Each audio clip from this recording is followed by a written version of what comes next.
Welcome to the Kumar Dev educational. रिहाई तलवार की धार पर वृंदावनलाल वर्मा कहानी। बंदा बैरागी और उसके 700 सिख साथियों के कत्ल का दिन आ गया। ये सब बंदा का साथ गुरदासपुर से कैद होकर आए थे।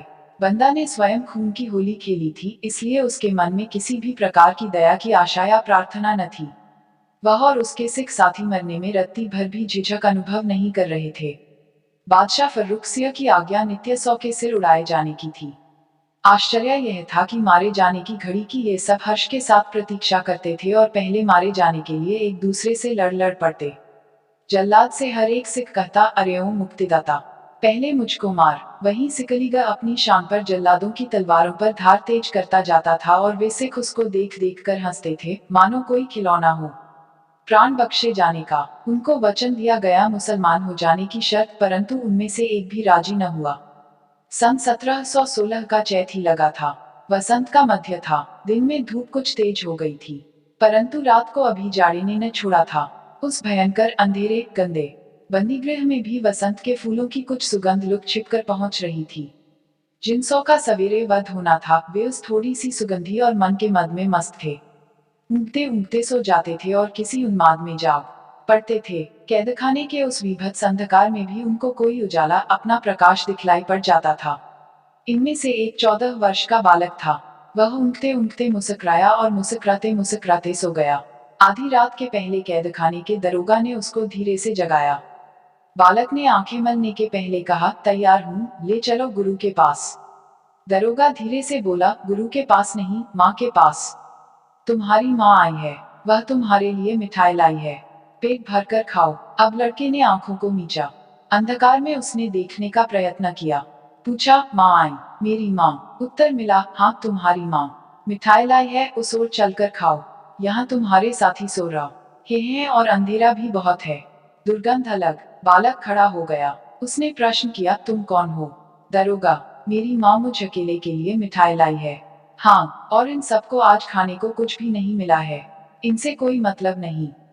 लड़का बेखट के लेट गया। बोला, कह देना माँ से कि सवेरे खाऊंगा मिठाई, अभी सोने से अवकाश नहीं है। दरोगा को क्रोध आया। उसके जी में आया कि इस अशिष्ट छोकरे को एक लात मार दूं, पर तो उसकी जेब गरम कर दी गई थी, इसलिए पैर नहीं उठा। दरोगा ने कहा, ठीक भी है, जब जल्लाद की तलवार के घाट तुम्हारे ये सब साथी उतर जाएं, तब अकेले में पेट भर के खाना। दरोगा हंसा। लड़के ने करवट लेकर अनुरोध किया, हाँ हाँ, उसी समय दिलवाइएगा मिठाई, अभी तो सोने दीजिए। जाइए जाइए। दरोगा चला गया। सवेरे 100 कैदियों का वध होना था, परंतु अभी जल्लाद की घड़ी नहीं आई थी।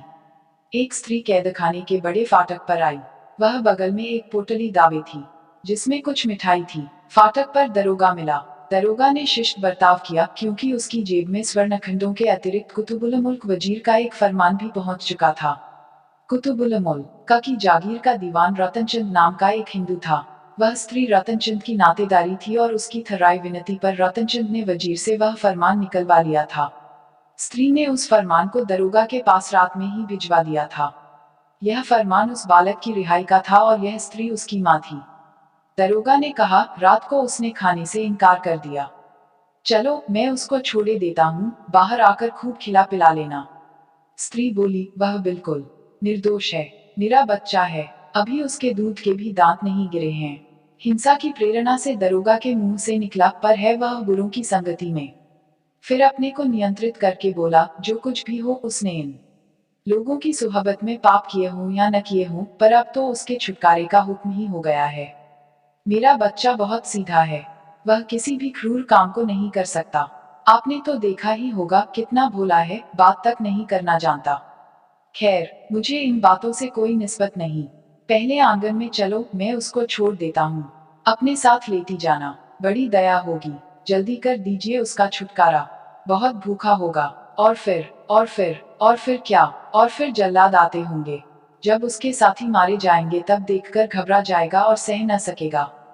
न जाने उस पर क्या प्रभाव पड़े, कहीं अचेत न हो जाए, पागल न हो जाए। जल्दी कर दीजिए उद्धार उसका, मैं आपके हाथ जोड़ती हूँ। दरोगा उस स्त्री को लेकर भीतर गया। जिन 100 बंदियों का वध होना था, उनमें काफी चहल पहल थी। विनोदमग्न थे, हर्षप्रमथ, मानो कोई मेला लग रहा हो, जैसे किसी बारात में जा रहे हों। दरोगा लड़के को कैदखाने के दूसरे आंगन में ले आया। वहीं उसने उस स्त्री को बुला लिया। वह स्त्री उसके पीछे आकर खड़ी हो गई। मुंह पर घूंघट था। दरोगा ने जेब से फरमान निकालकर लड़के से कहा, तुम्हारी रिहाई का हुक्म आ गया है। लड़का सुंदर था। उसकी काली आंखों में प्रकाश था। मुंह कुछ सूखा हुआ, क्योंकि पिछले दिन सिवाय पानी के उसको कुछ न मिला था। आंखों के प्रकाश में पागलों जैसा उल्लास था। लड़का ठिठोली के स्वर में बोला, रिहाई का हुक्म कागज पर या तलवार की धार पर? दरोगा ने कहा, तलवार की धार पर तो मलिक कुलमौत यमराज का हुक्म लिखा है, जिसको लेकर जल्लाद तुम्हारे साथियों की रूह के छुटकारे के लिए आ गया। तुमको वजीरुल मुल्क ने छोड़ दिया है। जाओ इस औरत के साथ। लड़का छाती पर हाथ कसकर बोला, यह स्त्री कौन है? स्त्री ने घूंघट उखाड़ा। लड़के ने उसको देखकर एक उठी आह को दबाया और मुंह फेर लिया। स्त्री ने कहा, तुम्हारी विधवा माँ मेरे लाल। लड़के का चेहरा तमतमा गया। उसने स्त्री से आंख मिलाई, गले में आई हुई किसी अटक को दूर किया और बहुत धीमे स्वर में बोला, तुम मेरी कोई नहीं हो। फिर कड़क कर दरोगा से कहा, ले जाओ इसे यहाँ से। यह मेरी माँ नहीं है। मेरी माँ होती तो मुझे स्वर्ग जाने की असीस देती, न कि प्राण बचाने के लिए ऐरों गैरों से भीख मांगती फिरती। ले जाओ इसको यहाँ से और बुला लो जल्लाद को, जिसकी तलवार की धार पर स्वर्ग का संदेश लिखा है। स्त्री कांप गई। उसकी आंखों से आंसू झर पड़े और गला रुद्ध हो गया। लड़का आंसू न देख सका। उसने पीठ फेर ली। दरोगा की आंखें क्रोध से जल उठी। स्त्री अचेत होकर भरभरा पड़ी। लड़का भीतर कैदखाने में चला गया। कैदखाने में धंसने से पहले वह एक बार मुड़ा। उसकी आंखों के एक कोने में एक मोती सा झलक आया था।